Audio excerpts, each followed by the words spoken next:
నమస్తే. Welcome to my channel. నేను మీ Vinod. First మీకు ఒక వీడియో చూపిస్తా. దాని తర్వాతనే మనం మాట్లాడుకుందాం. ఫస్ట్ వీడియో చూడండి.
చూశారు గదా! ఇక్కడ వాడు ఆ అమ్మాయిని ఎంతలా కొడుతున్నాడు, ఎంతలా హింసిస్తున్నాడు, వీడినేమనాలి? వీడిని ఏ విధంగా శిక్షించాలి? ఒక్కసారి అది ఎక్కడ జరిగింది? ఎలా జరిగిందనేది ఒకసారి చూద్దాం. ఇది వికారాబాద్ జిల్లాలోని సాయిపూర్ గ్రామంలో ఇది జరిగింది. అయితే వీళ్ళది లవ్ మ్యారేజ్. అతని పేరు పరమేష్, ఆమె పేరేమో అనూష. వీళ్ళది లవ్ మ్యారేజ్ 8 నెలలవుతుంది. 8 అంటే వీళ్ళకు పెళ్ళైనప్పటి నుండి వాళ్ళ పేరెంట్స్‌తోని ఎవరైతే పరమేష్ అనే వ్యక్తి ఉన్నాడో అతని పేరెంట్స్‌తోటి ఈ అనూషకు రోజు గొడవలైతుండే. కొన్ని రోజులు చూషిండు. దాని తర్వాత ఇద్దరు కొంచెం ఆ గొడవ కాస్త భార్యాభర్తల మధ్యకొచ్చింది. వీళ్ళిద్దరూ గత కొన్ని రోజులుగా గొడవ పడుతూనే ఉన్నారు. ఎందుకంటే అదనపు కట్నం కోసమా? లేదు అంటే ఇంకేమైనా వ్యక్తిగత కారణాలున్నాయా అనేది ఇంకా తెలవది.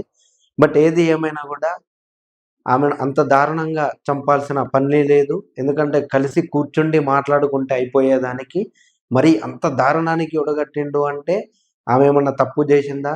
లేదు అంటే ఇతనే క్షణికావేశంలో అలా చేసున్నాడా?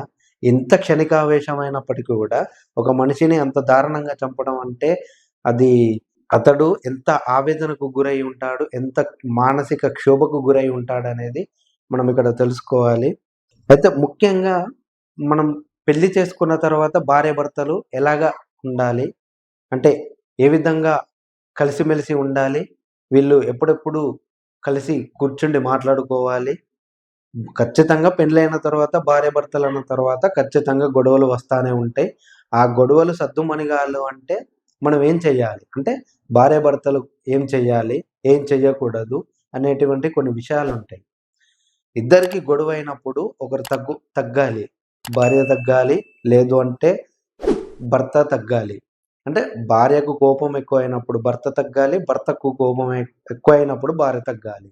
లేదు నువ్వెక్కువ అంటే నేనెక్కువ, లేకుంటే నీకన్నా నేను ఒక అక్షరం ఎక్కువ చదివినా అనుకుంటే అది ఈ స్థాయికి చేరుకుంటుంది. ఎందుకు అంటే భర్త అంటే ఒక మొగాడు అంటే బయటికెళ్ళి రకరకాలుగా విజువల్స్ చూసేస్తాడు. రకరకాలుగా మాటలు వింటాడు గాబట్టి, అవి బ్రెయిన్‌లో ఒక్కొక్కసారి అలాగే ఉండిపోతాయి. అయి ఇంటికొచ్చిన తర్వాత ఈ భార్య అంటే మహిళ అనే మహిళ ఏం చేయాలి అంటే భర్తను గమనిస్తూ ఉండాలి. అంటే ఏ మూడ్‌లో ఉన్నాడు? సీరియస్‌గా ఉన్నాడా? లేదంటే జాలీగా ఉన్నాడా? అనేటువంటివి చూస్తూ, గమనిస్తూ అతనితో మాట్లాడవలసిన విషయాలు మాట్లాడాలి. కొంచెం సీరియస్‌గా ఉంటే కామ్‌గా ఉండి అంటే ఆ కోపం చల్లారిన తర్వాత మనం మాట్లాడాలి. లేదు అంటే కొంచెం సేపయిన తర్వాత కలిసి కూర్చుండి మాట్లాడుకుంటే అయిపోయేది. అయితే ఇలా గొడవలు రావడానికి కారణమేంది? అంటే మామూలుగా భార్యాభర్తలన్న తర్వాత గొడవలయితానే ఉంటాయి. అది కామన్ ఎక్కడైనా గూడా.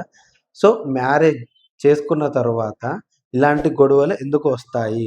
దానికి కావలసిన 10 కారణాలున్నాయి. అంటే భార్యాభర్తకు గొడవ గావడానికి 10 కారణాలున్నాయి. అవేందో ఒకసారి చూద్దాం. కమ్యూనికేషన్ లేకపోవడం. మనసులో మాట చెప్పుకోకపోవడం, సమస్యలు దాచుకోవడం వల్ల దూరం పెరుగుతుంది. అదే నేను చెప్పాను కదా! ఇద్దరు కలిసి కూర్చుండి మాట్లాడుకుంటే కొంచెమైనా ఆ సమస్యకు పరిష్కారం దొరుకుతుంది. ఇప్పుడు ఎగ్జాంపుల్ నేనే ఉన్నా. ఇప్పుడు నాకు మా వైఫ్‌కు గొడవయిందనుకో, అప్పుడు నేనేం జేయాలి? గొడవయినప్పుడు కొంచెం తగ్గుముఖం పట్టి, అంటే కొంచెం కామ్‌గా ఉండి, ఆ కొంచెం కోపం తగ్గిన తర్వాత ఇద్దరు కలిసి కూర్చుండి ఎక్కడ గొడవ స్టార్ట్ అయింది? దేనివల్ల గొడవ స్టార్ట్ అయింది? అని మాట్లాడుకుంటే ఈ గొడవ అనేది ఇంకొకసారి రాకుండా ఉంటుంది. అంతేగాని ఇదే గొడవను పట్టుకొని నన్నంటదా? నన్ననే అంత పెద్దదా? అని ఇవన్నీ మాటలు ఇంకా మాట్లాడుకుంటా ఉంటే అది చాలా దూరం వెళ్ళిపోతుంది. ఇంకొకటి నమ్మకం లోపించటం. అబద్ధాలు, అనుమానాలు, మోసం చేయడం, అంటే ఫైనాన్షియల్‌గా లేదా ఎమోషనల్‌గా రిలేషన్‌ను బలహీనపరుస్తాయి. దీనిలో అబద్ధాలు ఉంటాయి, అనుమానాలు, మోసం. ఒక్కసారి అనుమానం స్టార్ట్ అయితే అది జీవితకాలం ఉంటుంది. సచ్చేదాకా ఉంటుంది. సో, ఎప్పుడైనా అనుమానం పెట్టుకోకూడదు. ఒకవేళ నీకేమన్నా అనుమానం అనిపిస్తే అడగండి డైరెక్టు. ఏం చేస్తున్నావు? నువ్వు చేసేది కరెక్టేనా? అని చెప్పండి. ఒకవేళ తను తప్పు చేస్తే చెప్పండి. ఆ వే కరెక్ట్ గాదు అని మీరు సర్ది చెప్పుకునే ప్రయత్నం చేయాలే తప్ప, మరి ఇంకా అనుమానం పెంచుకుంటూ పోతే అది ఈ తీవ్ర స్థాయికి ఎళ్ళిపోతుంది. అతిగా అంచనాలు. పెళ్లి తర్వాత జీవితం సినిమాలాగా ఉంటుందని అనుకోవటం. ఇప్పటికీ పెద్ద సమస్యగా మారిందేంది అంటే సినిమా. సినిమాల్లో చూపించినట్టుగా మనం వాళ్ళలాగా ఎంజాయ్ చేయాలి, వాళ్ళలాగా జల్సాలు చేయాలి, వాళ్ళలాగా ఉండాలి అనుకోవడం చాలా తప్పు. ఎందుకంటే సినిమా వేరు, నిజ జీవితం వేరు. నిజ జీవితంలో ఉన్నట్టు సినిమా ఉండది. సినిమా ఉన్నట్టు నిజ జీవితము ఉండది. నిజ జీవితంలో మనం కష్టపడితే గాని బతకలేని పరిస్థితులు రావచ్చు. అలాంటప్పుడు సినిమాల్లో ఎలా ఎంజాయ్ చేస్తావు? సరే ఇప్పుడు నీ దగ్గర ఎంత డబ్బున్నా గూడా, మీ ఇద్దరి మధ్యల అండర్‌స్టాండింగ్ లేకపోతే ఎలా ఎంజాయ్ చేస్తావు? సో, ఏది ఏమైనా మీరున్న పరిస్థితులను బట్టి మీరు ఎంజాయ్ జేయండి. మీరున్న ఆ సిట్యుయేషన్‌కి తగ్గట్టు ఎంజాయ్ చేయాలే తప్ప, అతిగా ఆలోచనలు పెట్టుకోకూడదు. ఎమోషనల్ సపోర్ట్ లేకపోవడం. బాధలో, స్ట్రెస్‌లో ఉన్నప్పుడు పార్ట్నర్ అర్థం చేసుకోకపోవడం. ఇది ఖచ్చితంగా ఉండాలి. ఎందుకు అంటే ఎవరికైనా ఎమోషన్స్ అనేటివి ఖచ్చితంగా ఉంటాయి. అది మగ అయినా, ఆడ అయినా. ఒక్కొక్కరికి ఒక్కొక్క ఎమోషన్ ఉంటుంది. ఇప్పుడు నాకు వే ఒక ఎమోషన్ ఉంటుంది. ఆఫీస్‌లో స్ట్రెస్ గాని, లేదు అంటే ఇంకా కుటుంబంలో అంటే ఫ్యామిలీ స్ట్రెస్ గాని నాకు ఉంటుంది. తనకు ఉంటుంది. తన జాబ్‌లో స్ట్రెస్ గాని, వర్క్‌లో స్ట్రెస్ గాని. సో, ఇలాంటప్పుడే ఇద్దరు కలిసి కూర్చుండి మాట్లాడుకుంటే ఆ భారం గూడా తగ్గిపోతుంది. ఇంకొకటి కాంప్రమైజ్ లేకపోవడం. నేను కరెక్ట్ అనే అహంకారం రిలేషన్‌ని పాడు చేస్తుంది. ఇది గూడా ఒక అంటే విడిపోవడానికి ఈ పరిస్థితులు రావడానికి కాంప్రమైజ్ అనేది లేకపోవడం.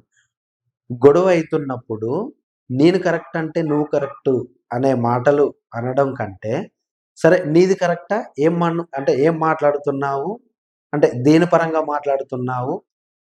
అనేది ఒక్కసారి అడిగి తెలుసుకున్న తర్వాత ఓకే. అది కరెక్ట్ అనిపిస్తే ఓకే. ఇది కరెక్టే. ఇది బాగుంది అని చెప్పండి. లేదు అంటే అలా కాదు ఇలా చేసుకుంటే బాగుంటది అని చెప్పండి. అట్లా మాట్లాడుకుంటేనే ఈ తీవ్రతకి కొంచెం తక్కువవుతుంది. సమయం అండ్ కేర్ ఇవ్వకపోవటం. పని, ఫోన్, ఇతర విషయాలకు ఎక్కువ ప్రాధాన్యం ఇచ్చి రిలేషన్‌ను నిర్లక్ష్యం చేయటం. ఇప్పుడున్న సిట్యుయేషన్‌లో ఫోన్ లేకపోతే అసలు మన జీవితమే లేదు అన్నట్టు తయారైపోయింది. ఎవరు చూడు ఫోన్‌లో బిజీ. ఇన్‌స్టా గాని, ఫేస్‌బుక్ గాని, యూట్యూబ్ గాని. ఆ ఫోన్‌కిచ్చే సమయం కుటుంబ సభ్యులకు ఇవ్వడం లేదు. కేవలం ఫోన్ లేకపోతే పిచ్చోళ్ళైన వ్యక్తులు చాలా మందున్నారు. అంతెందుకు చిన్న పిల్లలు అన్నం తినకపోయినా, ఎక్కువ మారం చేసినా, వాళ్ళకి ఫోన్ ఇస్తే సైలెంట్‌గుంటారని ఫోన్ ఇవ్వడం జరుగుతుంది. అది ఆ సందర్భంలో, ఆ సిట్యుయేషన్‌లో బాగానే ఉంటుందే కానీ, ఆళ్ళు కొంచెం పెద్దగా అయిన తర్వాత, అంటే వాళ్ళకు ఊహ తెలిసిన తర్వాత, వాళ్ళు ఎలా తయారైతారో అప్పుడే మనం అర్థం చేసుకోవాలి. దాన్ని బట్టి మనం మెలగాలి. అంటే అప్పుడు ఆ సందర్భంలో వాళ్ళకేదన్నా బుక్ గాని, ఏదైనా ఆట వస్తువులు గాని ఇవ్వాలి గానీ, ఇలా మొబైల్ ఇచ్చి వాళ్ళని ఇంకా చెడగొట్టడం కరెక్ట్ కాదది. కోపంలో కాదు, ప్రశాంతంగా ఆలోచించండి. నువ్వు ఇలా చేశావు కాకుండా, ఇది జరిగినప్పుడు నాకు ఇలా అనిపించింది అని చెప్పండి. యెస్. అంటే ఇప్పుడు నాకు అంటే ఎగ్జాంపుల్ నాకు మా వైఫ్‌కి గొడవ వచ్చినప్పుడు, "నువ్వు ఇలా చేశావు, ఇలా చెయ్యకుండా ఉండాల్సింది. ఎందుకంటే అలా చేస్తే నాకు వేరేలాగా అనిపిచ్చింది. సో, అందుకే నేను ఇలా మాట్లాడుతున్నానని చెప్పండి." దానికి ఆమె సమాధానం చెప్తుంది. ఆ సమాధానాన్ని బట్టి మీరు కూడా ఏదో ఒకటి మాట్లాడుకోవాలే తప్ప, తను ఏదో చేసిందని నీకు కోపమాక ఆమె పైన అరుస్తే అది చాలా దూరం ఎళ్ళిపోతుంది. మాట్లాడడం కన్నా వినడం చాలా ముఖ్యం. పార్ట్నర్ ఫీలింగ్స్‌ను మధ్యలో కట్ చేయకండి. వినండి. ఒక టీమ్‌లా ఉండండి. ఖచ్చితంగా ఎప్పుడైనా భార్యాభర్తలు కలిసి ఉండాలి అంటే చేయాల్సినవి రెండే. అండర్‌స్టాండింగు, కలిసి మాట్లాడుకోవడం. కలిసి ఖచ్చితంగా మాట్లాడుకుంటే తీరని సమస్యలు లేనే లేవు. కేవలం కూర్చుండి ఒక 5, 10 నిమిషాలు ఒకరి గురించి ఒకరు మాట్లాడుకుంటే ఏ సమస్య ఉండదు. ఎందుకంటే ఇప్పుడున్న సిట్యుయేషన్‌లో మనకున్న వర్క్ బిజీలో అలా కలవడం కష్టంగా ఉంటుంది. నేను ఒప్పుకుంటా. కానీ ఒక్క 10 నిమిషాలు ఇప్పుడు నువ్వు మొబైల్‌లో రీల్స్ ఓపెన్ చేస్తే గంటలకు గంటలు ఎళ్ళిపోతుంది. అదే సమయంలో ఒక్క 10, 15 నిమిషాలు మీ భార్యతో గాని, లేదంటే మీ కుటుంబ సభ్యులతో గాని ఒక్కసారి గడిపి చూడండి. ఆ తర్వాత కామెంట్ జేయండి ఎలా అనిపిచ్చిందో. అయితే ఈ గొడవ పడుతున్నప్పుడు భార్యాభర్తలు తిట్టుకోవడం గాని, అవమానపరుచుకోవడం గాని, గత విషయాలు తీయడం గాని, ఇవి మెయిన్‌గా భార్యాభర్తలకు కోపాన్ని పెంచడం గాని, లేదంటే దూరాన్ని పెంచడం గాని చాలా తోడ్పడతాయి. ఇవి తిట్లు గాని, అవమానపరచడం గాని, లేదు అంటే ఈ గత విషయాలు అంటే ఎప్పుడో జరిగిపోయిన దాన్ని మళ్ళీ ఇప్పుడు ఆ కోపంలో బయటికి తీసి ఇప్పుడు అనడం.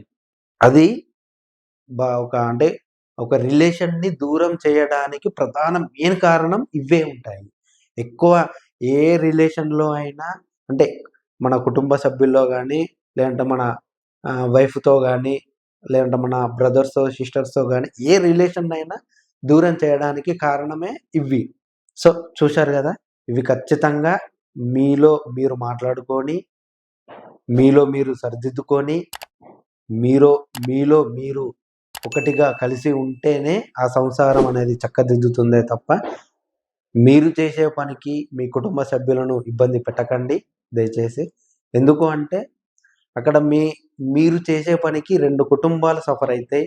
2 కుటుంబాలు ఎంత క్షోభ అనుభవిస్తాయో ఒక్కసారి ఆలోచించండి. దయచేసి అలాంటి నిర్ణయాలు తీసుకోవద్దు.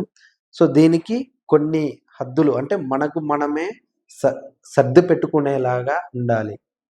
అవి ఏంది అంటే, ఇన్‌లాస్, ఫ్రెండ్స్ విషయంలో ఎవరు ఎంతవరకు మాట్లాడాలో క్లియర్‌గా ఉండాలి. గొడవలు రావడానికి ఫ్రెండ్స్ గూడా ఒక కారణమవుతుంది. సో, అది రాకుండా ఉండాలి అంటే జస్ట్ మనం మాట్లాడుకోవాలి. అంటే ఫ్రెండ్స్‌ని గూడా కలవాలి. వారు ముఖ్యమే మన జీవితంలో. మన తల్లిదండ్రుల తర్వాత ఫ్రెండ్సే గాబట్టి వాళ్ళను కలుస్తూ, ఇంట్లా ఉంటూ సమయాన్ని కొంచెం స్టెబిలైజ్ చేసుకుంటా ఉండాలి. రోజుకొకసారి థాంక్స్ లేదంటే నువ్వు చేసింది నాకు బాగా నచ్చిందని చెప్పండి. ఈ మన ఇంకొక విషయం ఏంది అంటే కర్రీల విషయంలో చాలా గొడవలొస్తా ఉంటాయి. ఎందుకంటే బాగా చేసినవా, చేయలేదా అనేది ఈ ఫుడ్ విషయంలోనే ఉంటాయి గాబట్టి, కొంచెం ఓపిక పట్టుకోండి. అంటే బాగా చేయకపోయినప్పటికి కూడా చేసినా అని చెప్పండి. అప్పుడు ఆళ్ళు హ్యాపీగా ఫీలవుతారు.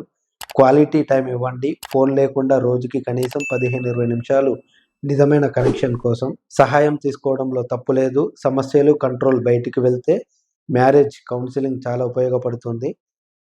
మార్పు నువ్వే మొదలుపెట్టు. పార్ట్నర్ మారాలి అని ఎదురు చూడకండి. చిన్న మార్పు కూడా పెద్ద ఫలితం ఇస్తుంది. ఖచ్చితంగా నువ్వు ఆమెతో గడుపుతున్న 15, 20 నిమిషాలు అయినా క్వాలిటీగా ఇవ్వండి. మనస్ఫూర్తిగా మాట్లాడుకోండి. హార్ట్‌ఫుల్‌గా మాట్లాడుకోండి. ఎందుకు అంటే నువ్వు ఆ 15 నిమిషాలలో ఏదో తూతూ మంత్రంగా గడిపేసి బయటికెళ్ళిపోతా అంటే కష్టం అది. ఎందుకంటే మీరు ఆ 15 నిమిషాలు మాట్లాడుకునే టైము మీ జీవిత కాలాన్ని మీ ఆయుష్‌ను పెంచుతుందని నేననుకుంటున్నా. ఎందుకంటే కొన్ని సందర్భాలలో నేను చాలా చూశాను గాబట్టి ఈ మాట చెప్తున్నాను. దయచేసి ఎంత కోపమున్నా ఇలాంటి పనులు మాత్రం చేయకండి. ఎందుకంటే తనను నమ్ముకొని చాలామందుంటారు. నిన్ను నమ్ముకొని చాలామందుంటారు కాబట్టి ఇలాంటివి చేయకుండా కలిసి కూర్చుండి మాట్లాడుకుంటే ఎలాంటి సమస్యలు ఉండవు. ఎలాంటి గొడవలు ఉండవు.